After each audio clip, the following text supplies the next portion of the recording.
साथियों नमस्कार। हमारे चैनल ज्ञान एंड नॉलेज की शाखा नर्सरी पाठशाला में आप सबका बहुत स्वागत है।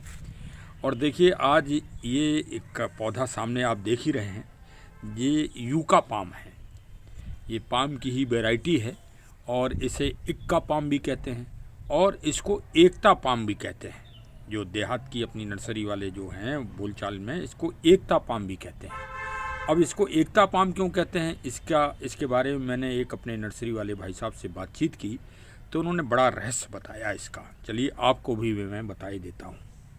उन्होंने हमें सरल भाषा में बताया कि साहब एकता इसलिए कहते हैं कि ये अगर एक पौधा कहीं आप लगा दें तो फिर वहीं से इसमें जड़ों का विकास होने लगता है और ये सामूहिक रूप से फिर बढ़ता है। वो जो मूल पौधा है वो तो सूख जाता है, लेकिन फिर और पौधे अच्छे डेवलप्ड होते हैं। वो देखिए वास्तव में इसमें ये क्रिया पाई भी जा रही है। देखिए ये सब पौधे बन रहे हैं, ये कंदों से ही इसके पौधे डेवलप्ड होते हैं। ये कटिंग से भी लग जाता है लेकिन कंदों से बहुत आसान से लगता है।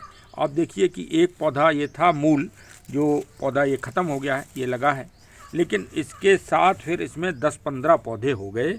इसलिए ये एकता पाम है और ये बताता है हम सब मानवों को कि सामूहिकता में ही शक्ति है।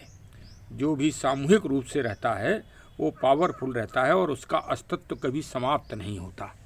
क्योंकि देखिए भाई, एक ख़त्म होगा दूसरा जड़ से पौधा चालू हो जाएगा। इसलिए ये एक सतत प्रक्रिया चलती रहती है। नेचर और प्रकृति बड़ी दयालु हैं और वो सुंदरीकरण, आदमी की सुंदरता के लिए आदमी निराश न हो, आदमी में एक उत्साह बना रहे, इसके लिए वो विभिन्न तरह के कार्य प्रकृति करती रहती है। उसी में ये पौधे भी शामिल हैं। ये ऑर्नामेंटल पौधा है और आउटडोर इंडोर ये सभी जगह लगाया जा सकता है। सबसे बड़ी खूबी यह है कि जैसे अब ये मौसम के अनुसार अपनी पत्तियों का रंग चेंज करता है। अब इस समय सर्दियाँ चल रही हैं तो ये देखिए इसके पत्ते लाल रंग के हो रहे हैं और ये शेड जो है बहुत ही सुंदर लगता है, आकर्षण। और जब अभी गर्मी आएगी तो फिर इसके पत्ते हरे हो जाएंगे और थोड़ा येलो टाइप के हो जाएंगे। इस तरह इसमें परिवर्तन भी होता है। मैजिक है इसमें, जादू है ये। तो चलिए भाई, और इसका रख रखाव और केयर भी आपको बता दें। तो इसका रख रखाव और केयर ये है कि ये ज़्यादा पानी जो है इसको पसंद नहीं है। ड्रेनेज सिस्टम इसका अच्छा हो। यदि ज़्यादा पानी होगा तो इसके ये जो कंद हैं ये गल जाते हैं, ये बहुत सॉफ्ट होते हैं। देखिए इसका प्रोपोगेशन का भी तरीका बहुत ही आसान है। इन जड़ों कंदों को हमने अलग अलग कर दिया है। ये देखिए एक ही पौधे से अब ये इतने पौधे अपने आप तैयार हो गए हैं और ये सब स्वस्थ हैं, सब में जड़ों का अच्छा डेवलपमेंट हुआ है। सब ये पौधे बड़े आराम से लग जाएंगे। इनके सूखे पत्ते अत्ते ये सब हमने निकाल दिए हैं। अब इसकी जो मिट्टी बनाइए उसमें थोड़ा रिवर सैंड ज़रूर मिला दीजिए।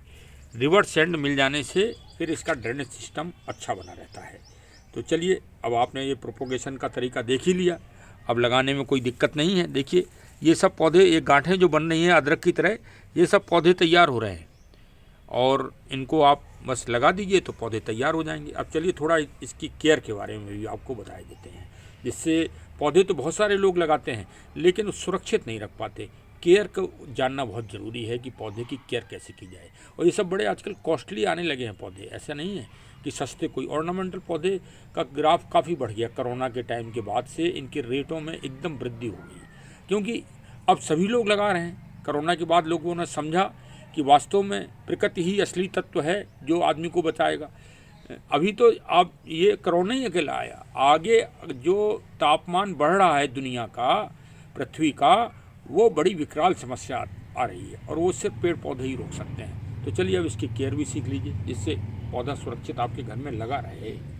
ये देखिए आपके देखते देखते ही हमने इनको डिवाइड करके और अलग अलग छोटे गमलों में लगा दिया। अब ये इसी में अपना अच्छी तरह से डेवलपमेंट इनका होगा। देखिए सुंदर लग रहे हैं आपको, आप भी लगा लीजिए इसी तरह से। अब चलिए केयर सीखिए और इसकी मिट्टी भुरभुरी ही रखें आप। जब आपको लगे कि ये मिट्टी सूख गई है, इस तरह की हो गई है, तभी आप इसमें पानी डालें, सबसे अच्छा। तब फिर इसका विकास बहुत अच्छा होगा। और ये बहुत ही जीवट पौधा है, बहुत अच्छी तरह से बढ़ता है और ये कटिंग से भी इसका डेवलपमेंट हो जाता है।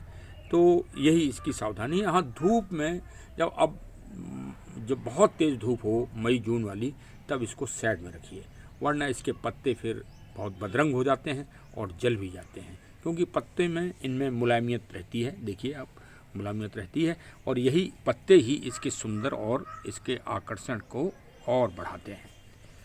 तो चलिए भाई, अपनी बगिया में इसको स्थान दीजिए, और यदि आपको और कोई जानकारी लेना हो तो हमको कमेंट करिए। कमेंट करने में आप लोग थोड़ा संकोच करते हैं। अच्छा, और हमारे चैनल को भी सब्सक्राइब करिए और फॉरवर्ड करिए अपने मिलने जुलने वालों में। ये तो एक सतत प्रक्रिया हमारी चैनल की चल रही है, एक ये छोटा मोटा अभियान है प्रकृति पेड़ पौधों के संरक्षण, संवर्धन और सबको अच्छी से सरल भाषा में जानकारी देने का।